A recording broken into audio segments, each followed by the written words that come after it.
tous, bienvenue dans la Minute Techno Alimentaire. Aujourd'hui, une question de fromagerie. Pourquoi y a-t-il de l'amertume dans les fromages?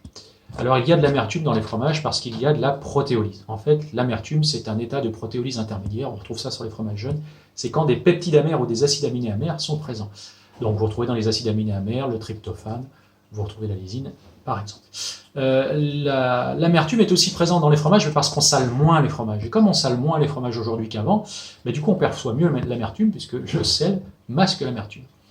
Donc si on a de l'amertume résiduelle dans le fromage, c'est soit parce que le fromage est trop jeune, soit parce qu'on a mis en œuvre une protéolyse liée à des enzymes qui elles-mêmes vont générer de l'amertume. Donc ça peut être un excès de pepsine par exemple dans la partie coagulante, ça peut être aussi un lait qui au départ a été un petit peu boulottée par des flores psychotrophes qui elles-mêmes attaquent la caséine bêta, qui génèrent davantage d'amertume que les autres caséines du lait.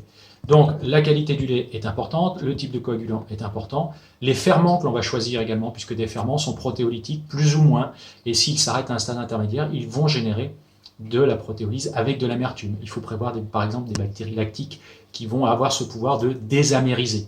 On parle de bactéries lactiques désamérifiantes. On parle même parfois d'enzymes qui s'appellent des débitérases, tout simplement parce que bitter, c'est le terme anglais pour amertume. Donc, différents moyens de lutter contre l'amertume. Un des principaux, c'est de laisser vieillir votre fromage. Il aura davantage de goût. Bon, par contre, c'est du temps, et le temps, c'est de l'argent. Donc, l'amertume, défaut des fromages, oui, sur les fromages jeunes. Défaut accentué si le lait est un lait réfrigéré.